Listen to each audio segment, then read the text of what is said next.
Nous vivons un championnat vraiment extraordinaire, fou, il faut le dire, parce que personne ne pouvait imaginer que Bordeaux serait battu à Saint-Étienne, sauf peut-être Laurent, parce que quelle idée il a pris d'aligner une équipe bis.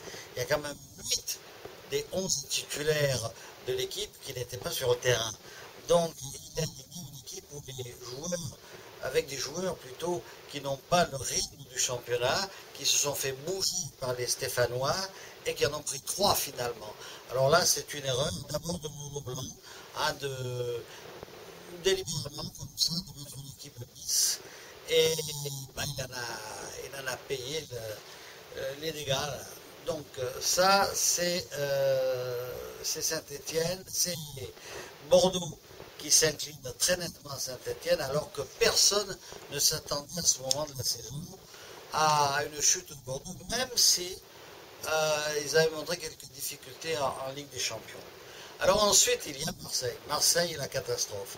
Marseille, le désastre. Marseille qui a eu la troisième défaite dans la même semaine. Et ça devient dangereux. Et vraiment, personne ne s'attendait à ce qu'il se fasse battre par Monaco à domicile. Mais là, il y a une charnière centrale qui n'avance plus, et qui est complètement à la rue. Diawara et Heinze font n'importe quoi. D'ailleurs, Deschamps a sorti Diawara à la mi-temps.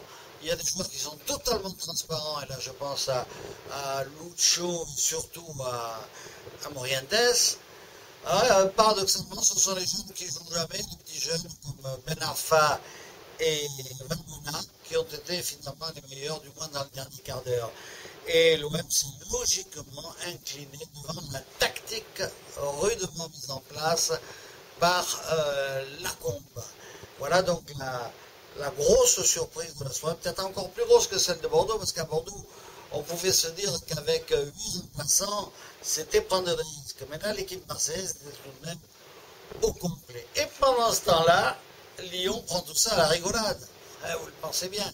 Lyon qui, avec des difficultés de formation, étant donné que Lisandro et Bastos jouent à la PlayStation et ne sont pas sur le terrain, eh bien, Lyon continue de gagner, ils sont gagner à Lens, ce qui n'est pas facile devant une équipe en difficulté.